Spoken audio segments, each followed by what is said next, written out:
Hello, everybody. We're delighted to have you with us for the Vistage Israel chair meeting. It is always a great pleasure to have everybody here and to have very special guests with us.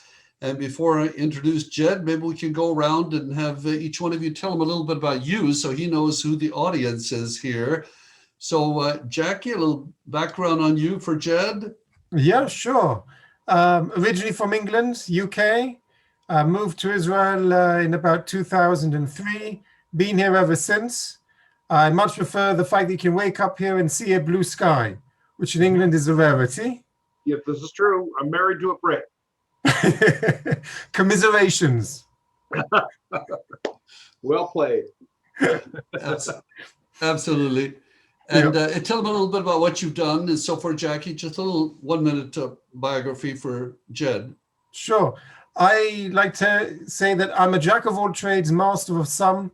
I've been in the consulting world, banking and wealth management, and I've also managed a couple of companies. And over the last few years, I've been working more in a bit of coaching and small family offices. Mm-hmm. And Jed, I know that in the US, I am supposedly the only Boaz, but in Israel, we do things twice as good. You'll notice one of our other chair candidates has got my name. Isn't that amazing? That's amazing. Please tell your last name as well, Boaz. Well, I don't know. The last name is just too much to try, but we work on the first names only. So Amir, please tell Jed about your background and so forth. And we cannot hear you, Amir. We cannot hear you. There we go. So Jed, I am an Israeli born in Jerusalem, 9th generation. Spent a few of my years in the US around school and have a management consulting firm that deals with corporate change management. And I've been working for many years with YPO, and I've been a resource for them for Forum for about 25 years. So I've done a lot of that work, Antaram Group's work. And I'm very passionate about bringing that to the broader world universe of how people interact and how they create a culture of trust, respect, and watching each other's back. Absolutely. Excellent. And Boaz, if you'll unmute yourself and tell Jed and everyone a little bit about your background, and then we'll go to Zvika. Great. So I'm Boaz Schwartz. I've been in the banking world or finance world almost all my life. Just retired December last year from Deutsche Bank after being there for 24 years. I have a PhD in finance from University of Chicago and electrical engineering background. So I've been the tech side and the finance side. I'm working closely with tech startups, VC investor at large. Oh, that's great. Oh, as my parents both got master's degrees from the University of Chicago back in the 1950s. Wow. Fabulous. How nice. Zvika, please tell everyone a little bit about your background. Okay. I'm in Israel. I was not born in Israel. I came to Israel from Lithuania when I was 9 years old. Most of my professional career is in software. I started as a software technical person, like a programmer, and then grew later. And in the last, I would say 20 years, I was working as a sales vice president for a small company in Israel called MDocs, people that know MDocs. It's a small company, 25,000 people, an international giant in software, for the telecom industry, for the big AT&Ts and T-Mobiles and you name them. And my responsibility was to work all across the globe for many, many countries to sell products which were not developed and by MDocs, but were like sold by other companies like HP, IBM, like partners to MDocs. And I was selling their products to our customers. I actually left Amdocs something like 4 years ago, retired from Amdocs. And today I work with quite a lot of small, medium, also many software companies in Israel, trying to bring them into the international market from my knowledge, experience, and contacts. Very good. Got it. Absolutely. And Anita, please tell Judd a little bit about you, my amazing partner in Israel. Yeah, thank you so much. Nice meeting you, Jed. I heard so many great things about you from Boaz. So thank you so much for joining us. I was born and raised in Israel, served in the military, graduated law school and communication. I left Israel when I was 24, moved to California, LA. Got to a company that was focusing on financial education that developed 49 locations all over the world. And I was the right hand of the CEO, the VP HR and procurement for the last 16 years. Last summer, we made a decision to move back to Israel. I got married 13 years ago, have 2 kids, and we realized that it's time to go back home. We moved last August, and we are in Israel. Right now, I'm still in the relocation, moving at the end of this month to hopefully our permanent home. And Boaz and I met a few years ago in Vistage.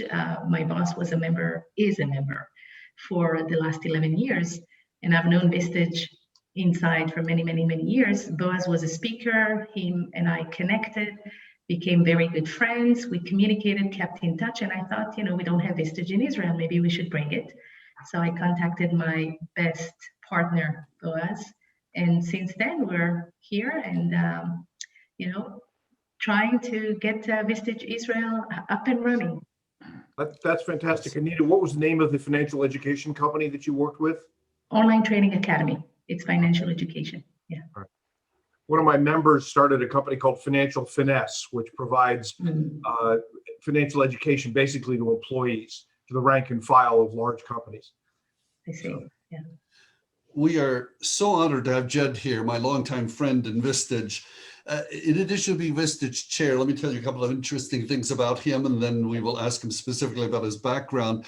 We are in the presence of a star on stage, everybody. He's an avid rock and roll guitarist, and he, in his band, have opened up for Brian Wilson, for Foreigner, and for REO Speedwagon. So I think we should be humbled with who we have with us today. His company, in addition to, I'm impressed. In addition to Vistage, he also has a company called Infinity Films. So he makes films, and I've just so enjoyed every time I've come to be with his groups in California, because Jed is a great Vistage chair plus a great entertainer. I just love his spirit. So Jed, please tell everyone, where are you originally from? I was born in Hong Kong. Were your parents originally from there, or they were just there for business? My parents were born here in the States. My dad was in the CIA. Oh, and so when did you come back to the States? How old were you? About 10. Okay. And did you all settle in Los Angeles where you are now, or no? where? We settled in Connecticut. And what brought you eventually to California? Well, wanting to be a rock star, but figuring out that excuse me, that the risk reward ratio really wasn't in it for me. I decided I wanted to be adjacent to the music and the creative side. So I knew I wanted to go into the film business. So after going to business school, I worked for 10 years in New York as a studio exec, and then came out here and founded my consulting company, Infinity Films. And that company's had about 250 clients, ranging from Lucasfilm and United Artists and other well-known names to lots of folks you haven't heard of, mostly in finance and in deal making. I started as a Vistage chair in 2013. I still keep my fingers in the entertainment business. I have a couple of high-profile clients that have been long-term friends, but my main focus is now Vistage. And do you have a family, Jed? Yes. Tell I have us a about wife your and a son and a daughter. Yeah. How old are your kids? Let's see, Carrie turns 33 and Alex turns 30 this year. Are they both single or married, or?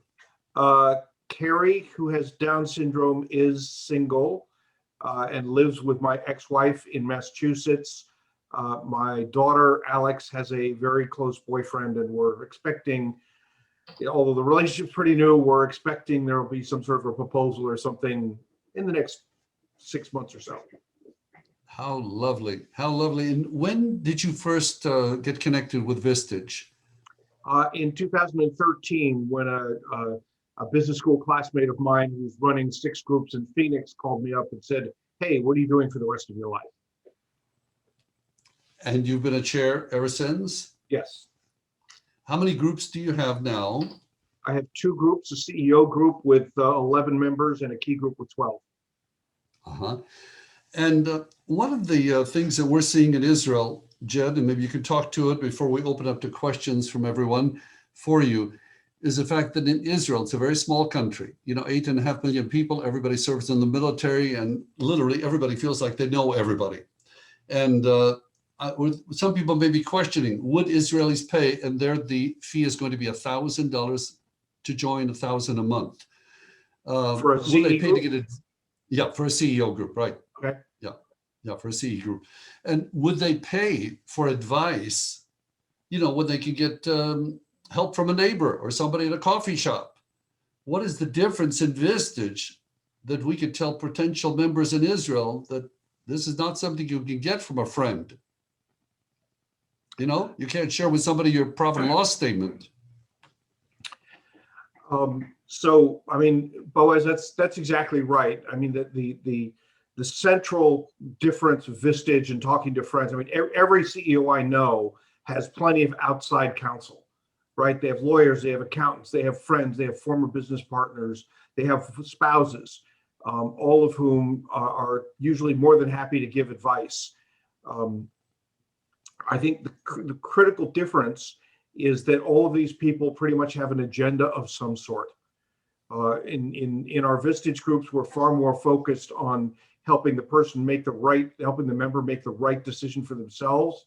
Whereas if you're dealing with your lawyers or your accountants or everybody else, they tend to dip in and out a little bit more with less. They're not quite as involved, and they don't have the detailed knowledge.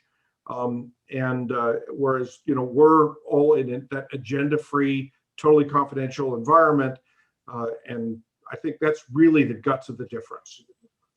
It's more like YPO forums, which I understand in the high-performing YPO forums, they are a little bit more like that. So what would you say to a stranger if they say, what is the difference between YPO and Vistage? What would be the short answer? Well, I'd be interested in Amir's response to that. I've not been a member of YPO. There are a number of chairs and a lot of members of Vistage here in the States who have been. About 15% of our companies are members of both organizations, and it's pretty common for, say, the CEO to be a member of Vistage and the president or the chairman to be a member of YPO. I think when somebody asks me and they're looking for a very quick answer, I'll say that YPO, there are 2 critical differences. One is YPO tends to be more focused on networking. So if you want to go hear Elon speak at the Tesla or the SpaceX headquarters in Hawthorne, you join YPO. And whereas Vistage is more focused on helping make better decisions and growing the company. So if you want to grow your network, you join YPO. If you want to grow your company, you join Vistage. The other critical difference, which I think is missed a lot, is that, and I don't know how this is going to work out in Israel, but here in the States, we now have 7 different programs that Vistage members can join. There are 2 for CEOs, there's Key Executive, there's an Emerging Leaders program. There's now a new program that's being rolled out now for the VP level. So we really address all levels of the company, whereas YPO deals only with presidents. And as you know, there's certain minimum requirements to get in, and you're forced out into WPO once you get to a certain age, and none of that applies in Vistage. Yeah. So let's open up, and I want to have perhaps Zvika ask you a question first, because he has to leave in about 10 or 15 minutes. So Zvika, do you have any question for Jed concerning Vistage and how we do things? My only question and concern, and I talked about it with Jackie yesterday, the day before yesterday, we had a conversation. I know quite many people in Israel, CEOs from different mainly in the software business. And especially those companies which just start their way into the reality, they don't have enough funds to allow themselves to join such an organization that they require from them quite a bit of money to pay for such participation. And maybe for them, they will not see so much of a benefit to have and this to be part of this cycle of so many CEOs. And they will say, you know what, it sounds interesting, but if it costs so much money, maybe we will drop, will not join. And that's one of my concerns. I get it. I understand that. And we certainly run into that here in the States, Zvika. I'd say a couple of things.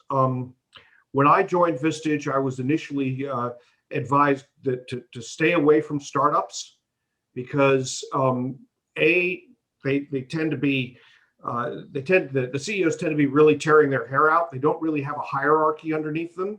And a lot of what we do is helping CEOs get out of running the business day to day and delegating out to their staff. And startups tend not to have that.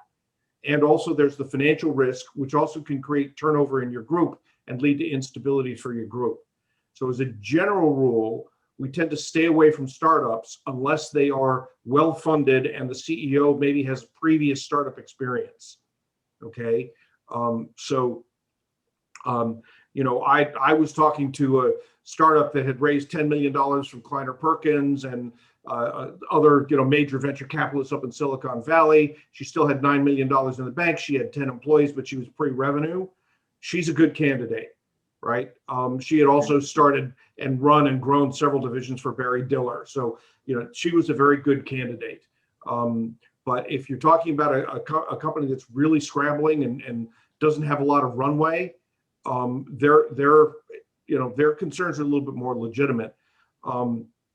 The other thing I'd say is when you get this objection, I don't find so here in the States, our dues are $1,500 basically a month for our CEO groups, right? My companies tend to be 5 million in revenue up to about 100 million in revenue. And in Vistage generally, I don't know if you've heard this, but the largest company is about 25 billion in revenue. The sweet spot is between 10 and about 250 million, with most of them in the 10 to $75 million range. For those companies, the $10 to $20,000 Vistage expense, it's a rounding error, right? And it's really important to look at it as an investment, not an expense. If they're in an expense mode, right, then they may not be right for Vistage. I've had multiple members who've dropped $1 million to EBITDA out of one idea in one meeting, right? I've had, you know, Boaz comes and somebody gets a new client and it generates $500,000 worth of revenue. So the 10 to 15 grand that it costs to be a Vistage member, it's an investment that gets you a huge ROI. The larger concern is usually time, right? Because we're asking for people to spend, I don't know what your plan is in Israel, but here we spend a whole day a month in our Vistage meetings. Yeah, Jed, please talk to that. And by the way, our threshold in Israel will be exactly that, at least $5 million a year in business or more. But What about the time? When somebody says, you know, I don't have time for one whole day a month, what do you say to them, Jed? Okay, so. Okay, guys, again, I'm sorry, to interrupt. I need to leave. See you tomorrow, Anita. Bye-bye. I hope that was helpful. Bye. Absolutely. Thank you. And then Nurit is joining us. But the time question, please, Jed. Okay, so what I say when people have time, this is the one that's a little bit tougher to overcome. But again, it's pretty much the same thing. The time is not an expense, it's an investment. And what happens is that Vistage, what I say is if you bring your A game to a Vistage meeting, right? You're present, you prepare, and you're bringing your A game to the meeting. What happens is that Vistage generates time for you. So we have lots of stories in the Vistage community about members who are, they come in, they're working 80, 100 hours a week. They're driving themselves crazy. Maybe they're not seeing their kids. Maybe they're not Their relationship with their wife is a little bit rocky, but they're spending all of their time basically in their business. And when you become part of a Vistage group and you start to really talk to other CEOs who are going down the path, what happens is that you learn how to, or you get guided and you draw from the experience of others into how to create a structure underneath you where the business can pretty much run without you on a day-to-day basis, so that you're focused more on the strategic effort, the strategic side, and creating the team. So a lot of what I do in my groups, and this isn't, other chairs handle it differently, but what I'm focusing my members on is building the team that's going to build the company. If you're going to try and build the company yourself, we all have 168 hours. That just doesn't work. You run up into brick walls, and the bottleneck is at the top of the bottle, right? And so what Vistage really does is it generates time for you. And I've got examples that I use with my groups of members who have saved enormous amounts of time by being a Vistage member. So again, it's an investment, not an expense. Absolutely. Jackie, do you have a question for Jed? Yes. Hi, Jed. I'd like to ask you two questions. One, a personal question. How did being a chair positively impact you? And also with your groups, what was the biggest challenge you had and how did you overcome it? Okay, great questions. Let's take them in order. So my MBA is from Stanford. I got it in 1980. I learned more about running a business in the first 2 years of being a Vistage chair than I learned pretty much my whole career up to that point. For me personally, it's made me a lot more heart-based rather than head-based. One of the ethics here in the States, I don't know how this plays in Israel, I've never been there, but one of the ethics here is that one of the pieces of let me put it this, one of the best practices that has been passed down from chair to chair over the last 60 years is that all business is personal and most business is around people problems, right? And most decisions and problems that CEOs run into are around people problems. Once you've kind of got your business model straight and you're in a market that's growing, execution is around people problems, and that tends to be much more heart-based, right? And so that's really one of the things that drove me. I mentioned my parents were University of Chicago, dad was Yale, very high emphasis on higher education. And so I was in my head a lot, and I've become a lot more heart-based.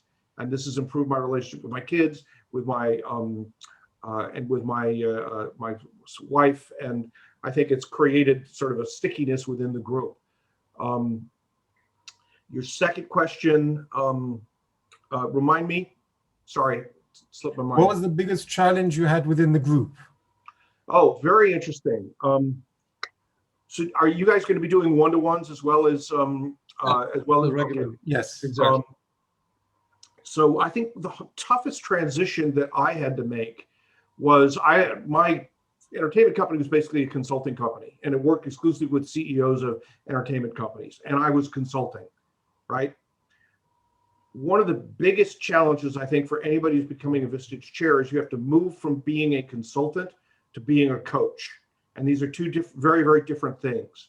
If you as a Vistage chair are providing solutions, or recommendations, which is what a consultant does, okay, that's less effective than if you are a coach and really guiding the team, right, the group, right, to provide advice, and you're sitting back as a facilitator.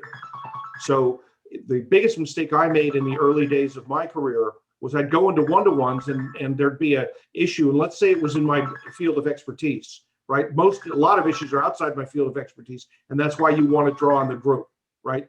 But let's say it was in my field of expertise. Well, we'd sit there and we'd talk about it, and maybe we'd resolve it, right? And then I'd go, oh, great, I've just provided a lot of value to my member. But what that ended up happening, what that ended up doing in my group is it deprived the group of the chance to weigh in on that issue and to provide value. And what that meant was that the group didn't bond as well, right? And so therefore, because I was providing value as a consultant outside the group, my group had a lot of turnover.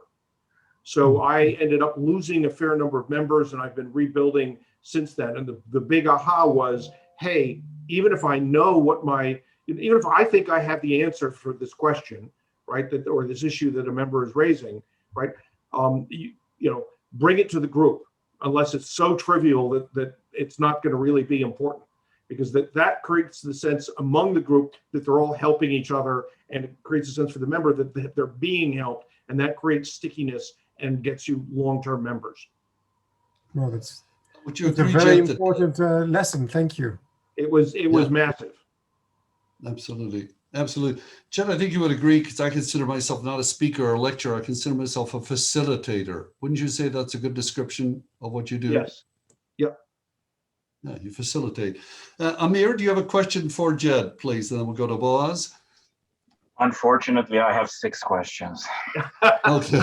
Go for it. Jed, first of all, I like how you speak because it conveys who you are. You're a straight shooter and you talk at eye level. And I'm not complimenting, but I just noticed that. So I like that. I resonate with how you come across. Let me put it Thank you. So my questions. One, you've mentioned the CEO group versus the other groups. I would love to understand the subtleties of the differences between them and the strategic evolution of the role of a chair, where to start with. Because I think you made a good point that YPO will hit on that target market that is the CEO, but since YPO does not serve the others, actually there's a great potential there. So yeah. I'm questioning that. Do you want me to ask one question at a time or give you all of them? Yeah, let's do that. I've already demonstrated that it's hard for me to keep 2 questions in mind, even for brief periods of time. We CEOs, we all have that CEO disease called ADD, right? The subtleties and the differences. Let's see. So in the US, we have 2 kinds of CEO groups. One is designed for smaller companies and one is designed for bigger companies. The way Vistage defines it, it's 5 million or 20 employees or less is a small business CEO, and everybody above that is a big company CEO. There's a lot of gray area around these definitions. And as independent contractors with Vistage, it's our business. We define it the way we want. That's just Vistage's recommendation. I look at it a little bit differently. I look at it more as the sophistication of the CEO and the resources that the company has. So in deciding between those 2, all right? So just a quick example, I had a potential candidate who was running a $30 million business supplying medications to nursing homes. She was in a great market. And I thought, wow, this is a great member for my CEO group. She had 50 employees. When I got out to meet her, it turned out all 50 were direct reports and that her husband did the books, and nobody knew what accrual accounting was. So for me, she was not eye level or even close to eye level with my CEO group. She would be better as a small business group or in my key hybrid group, which I'll get to in just a second. The other example was that woman I was telling you about earlier, who had built 2 companies from 50 to 150 million for Barry Diller. She had $10 million in the bank. She was, very sophisticated. Even though she was pre-revenue and only had 7 employees, she would be a great fit in my CEO group. So that's the thing that that I make. The next level is for key executives. And imagine again that safe room where people are taking off their armor, right? But instead of CEOs, it's all CXOs. So you have a couple of chief financial officers, a couple of chief operating officers, CMOs, et cetera, right? That group is really great for a couple of reasons. One is that if you think of the standard, say CFO, they go to they get a BS in accounting, they go work for one of the big 4, then they go and they become a controller. All of the advice they've had and the guidance they've had comes from people who are in their basic milieu, right? Or who have agendas with them, who are needing them to give them money, right, inside their companies, right? So it gives the CFO a chance to get honest, candid opinions from other people who are in different functional areas, right, in that key group. I also put into my key group some of the small business CEOs, because they often come up through sales or they come up through marketing and they don't have expertise in the other functional areas. So it's a great way to sort of blend the two concepts, the small business and the key executive group, and help that CEO gain expertise in other areas they're not particularly expert in, and it brings the 100,000 perspective. That's the hybrid group that you mentioned. That's correct. And they're comfortable with that. They're comfortable being in a group that is not holding Absolutely. necessarily the title. Absolutely. In fact, I think my key group is actually bonded a little bit better and tighter than my CEO group. Also, key members tend to be thirsty for knowledge. There tends to be a little bit higher turnover in key groups because people move, whereas CEOs, particularly if they're business owners, are pretty much locked to one location. Also CXOs they can get fired or what happens. There tends to be a little bit higher turnover. So there's no problem starting off with a key associate group, not necessarily with a CEO group in that respect. Well, I think the experience here is that you want to start out with a CEO group, and then once the CEOs see how valuable Vistage is, they want to bring their key people members in it, yeah. right? Whereas if you're starting out trying to market to key members, they have to then sell their CEO, who may not have heard of Vistage. So that's a tougher sell, right? And they may not control the budget. Right. Absolutely. So Amir, if we can hold the next question and come back to you so we can get around to everyone, we'll be right back. That was only one of the 6 questions, so, right? Yeah. Okay. And I didn't cover the other groups, so, but go ahead, Boaz.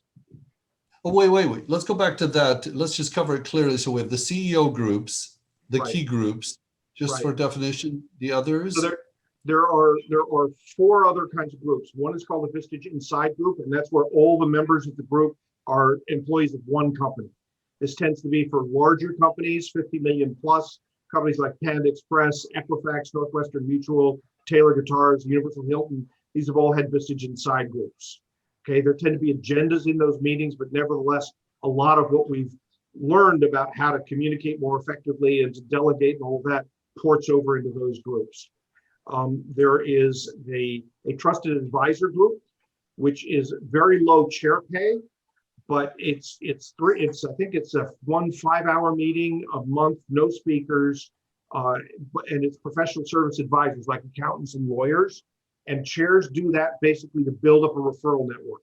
So you have accountants and lawyers and other, PR people, et cetera, who tend to work with CEOs. So you create and deliver value for them, and then they will refer you members into your other groups. There's the Emerging Leaders Program, which is about 2 years old. That's for the manager director level. It's a curriculum, right? So it's less about facilitation and more just teaching. And it's a 2-year program every other month. And then Vistage is just rolling out, like last month, they started a similar kind of organization, similar kind of group for the VP level. So we're covering CEOs, CXOs, VPs, and then managers and directors. Absolutely. Cool. Okay, Boaz, do you have a question for Jed? Yeah, so Jed, hi. I'm not coming from a professional facilitator background like maybe Amir, etc. How do you feel that the training kind of provided you tools to kind of perform this job, well? So that was one question. Secondly, how do the members feel about essentially you creating a business? So it's not like the YPO, which is kind of a member-run organization, but rather it's your business, and the people have issues with that.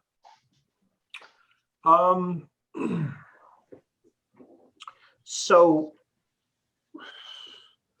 I think that, it's an interesting question. Nobody's asked that of me before, Boaz.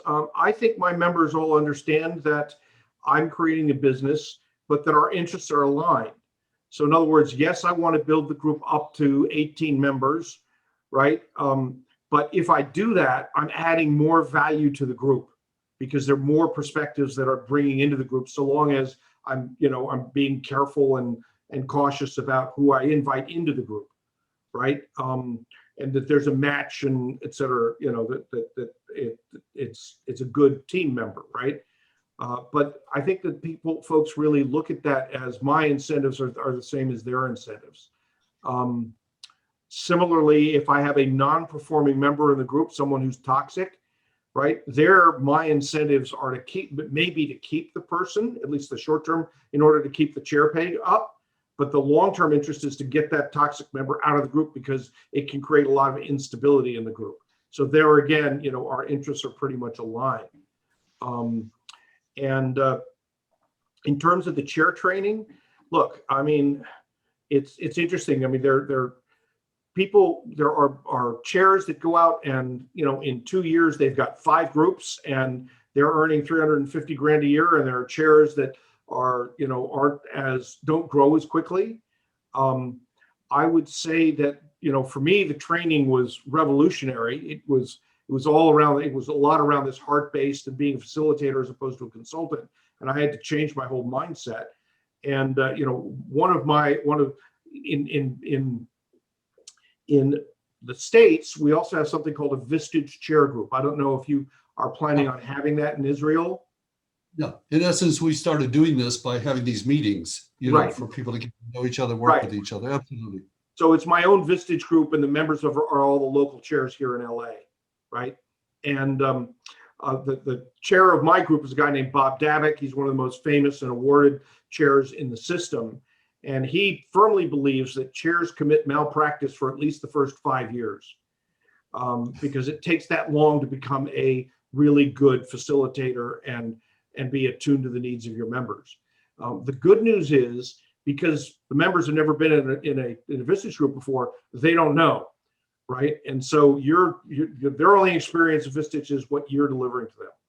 So there's no real issue of committing damage. You just could be a more effective chair. And every chair I've talked to who's, you know, been a chair for 15 or 20 years is learning all the time. So it's a journey, and I would just say, you know, trust your instincts, trust your heart, and don't, you know, it will come, right? And you will become, you'll become a very successful chair. And Jen, our next Chair Academy in Israel is coming up April 27th through May 4th. And it is 5 days of, as you say, very intensive, but very good training. Am I correct? Yeah. The Chair Yeah. Academy. Oh yeah. I mean, the Chair Academy is one of the best experiences in my life. Yeah, yeah, absolutely. Anita, do you have You a know who's question leading it, for? Boaz? Pardon? Do you know who's leading Chair Academy? Are you leading it? Or Out of London, Paul Johnson. He does Right, Chair good. Academy. He's very good. Yeah, yeah. Anita. Yeah. Jed, I wanted to ask you, was there any issue or concern that came up in one of the groups that you managed that you didn't know how to resolve? Because I know every CEO has to give an opinion and a solution or a vision to the challenge that one CEO is going through, like an experience. Was there a scenario where you just didn't know what to say, or you didn't know how to deal with the challenge that this CEO is going through? Well, interesting question. First, there's no requirement, at least here, that every member has to provide a solution. I see. Okay. So when we go through issue processing, you know, at the end, I'll ask who has a solution, and we usually come up with 5 or 6. And I've never had a circumstance in which the member who's in the hot seat has said, "Well, none of those work for me." Okay. If that were to happen, I think what I would do, you know, here in the States, I mean, obviously your members are all going to have access to the My Vistage website, right? And there are 28 now sub-networks. Like, I don't know if you're familiar with these, but there's a travel, food, and wine, and there's a manufacturing network, and a logistics network, and a marketing and media network. And there's a lot of traffic. Each one of these networks has several thousand people who are members of it, and they're essentially email listservs. And so if somebody has a issue or a problem that the group doesn't have the expertise to solve, there's a lot of ability to refer out So I refer my members to go post and ask a question on the network, and there's almost always a CEO or a CXO somewhere in the network who's got something positive to contribute. And also the other chairs. So sometimes a member will say, "Hey, I need some advice on matter X," right?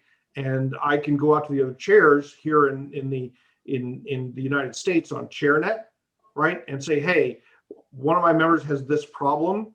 Are you guys familiar with what ChairNet is?" Please Have you explain, heard of Jeff, ChairNet? because that's a really great advantage we've not covered before, but I know what it is. Please tell everybody what ChairNet is. So ChairNet is like an email listserv that connects all of the chairs, right? And so In the I can just world. send out an email, right, and it gets to every chair on the network. And there are some that are more active than others, and there's some that don't pay any attention to ChairNet, and there are others that are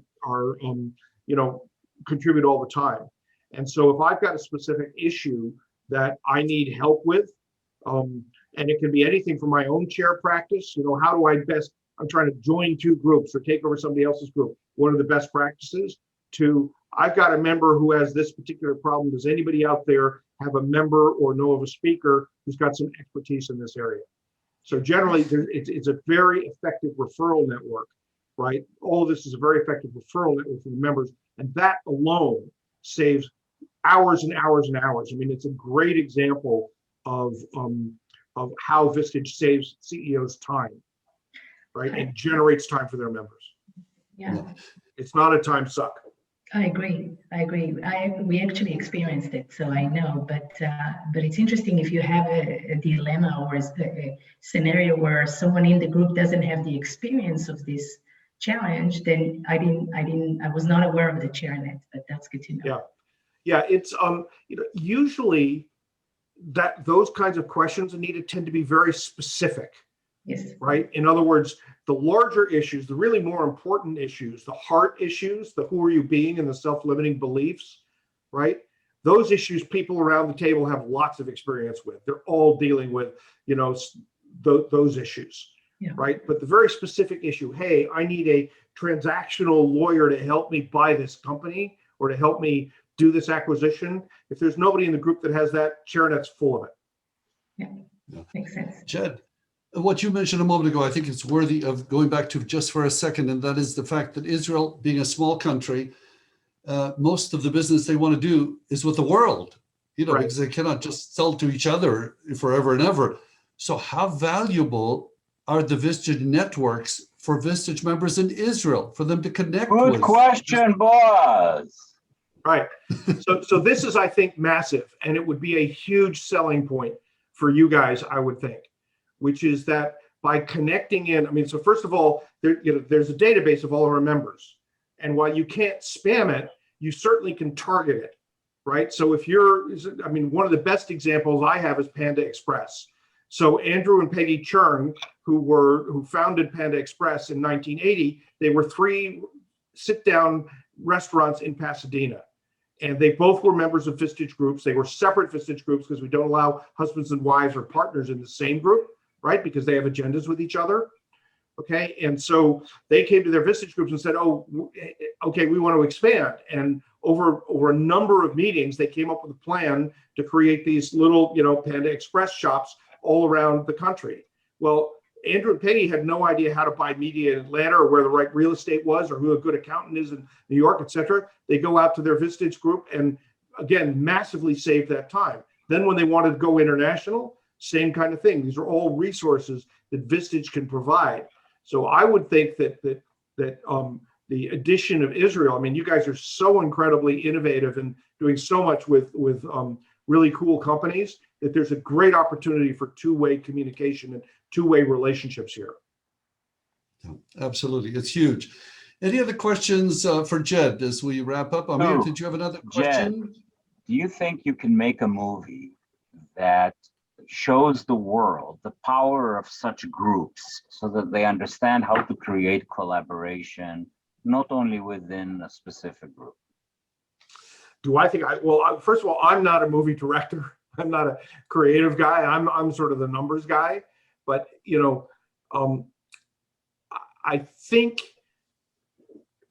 one of the things that you should be aware of is there are a number on the website. There are lots of video testimonials, right? That I put. So, for example, I put them in my signature block, right? So on my email signature block. So there's short videos where members will talk and say, "Here's the value that I got. Here's how I learned. Here's that problem that I couldn't solve that my group helped me solve." And so there are lots of those on YouTube. I think you can just search Vistage on YouTube, right? There's a Vistage channel, and then on the website itself, there are also access to those videos. I'm not sure if that There's also answers like a your question. library of chairs, no?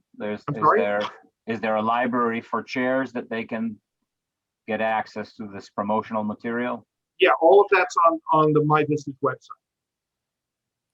Yeah, but I think YouTube is a very, very good resource, Jed. If we just type in Vistage, you suddenly get bunches of videos. I believe that's correct. Yeah, is excellent. Just to put one of those at the signature, whenever you send emails to prospects, because you never know, somebody might click on it and say, "My gosh, I didn't know this." I think that's a grand idea. Any other questions for Jed?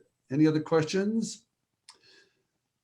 Jed, I must tell you how much I appreciate you as I have over the years. Always, you've made me feel so welcome in your groups, and Jed has such a great spirit about him. It must be that rock and roll background. And if you don't mind, Jed, would it be possible if somebody has a question, they can follow up maybe on an email? Yeah, absolutely. So, my email is jed.daly@vistagechair.com. That's JED and DALY, right? Just reference Boaz, right? And I'll see it in the subject line and respond. And the other thing is I would love to invite you guys to connect with me on LinkedIn. And if you do, if you look in the detail section, you can see me opening for Foreigner. There's a video and we're opening for Foreigner, and it's a great moment for me. Entertainment thrown in at no additional charge. I love that. So once again, Jed's email address, jed.daly, DALY, @vistagechair.com. And it is this kind of supported resource, which we so appreciate in Vistage worldwide. Jed, I am always honored and greatly appreciate you taking time. Well, good, you forgot luck, to tell guys. us, boss, what you always say. You have not been in Israel. We very much welcome you here. Absolutely. Well, that's wonderful. I would love to come. Absolutely, Jed. You have a great inquiry from us for you to come, and you will have some great tour guides. We'd love to show you around, and I'll be going there regularly. If I could just go around the room quickly, where are you guys in Israel? Okay, Jackie? Jerusalem. Yeah, Boaz? Herzliya, it's north of Tel Aviv. And Amir? Tel Aviv. Yeah, and Anita, Ra'anana, which is right outside Tel Aviv. North So Tel everything Aviv, very close to close by. Herzliya. Yeah. Yeah, Got it. absolutely. Jed, you have been unbelievable, and we greatly appreciate you being with us. Well, this has been an unbelievable experience, Boaz. Thank you for inviting me. Thank you. Thank you. Jed. Thank you, everybody. By the way, Bye. everybody, we'll Good luck. Bye. Thank you, Jed. We'll see all of you 3 weeks from today, our next meeting. I think, Jed, Norma Rosenberg is our guest speaker from New York. Terrific. Thank you, Okay, everybody. thanks. Thanks. Bye-bye. Thank you. Bye. Have a great day.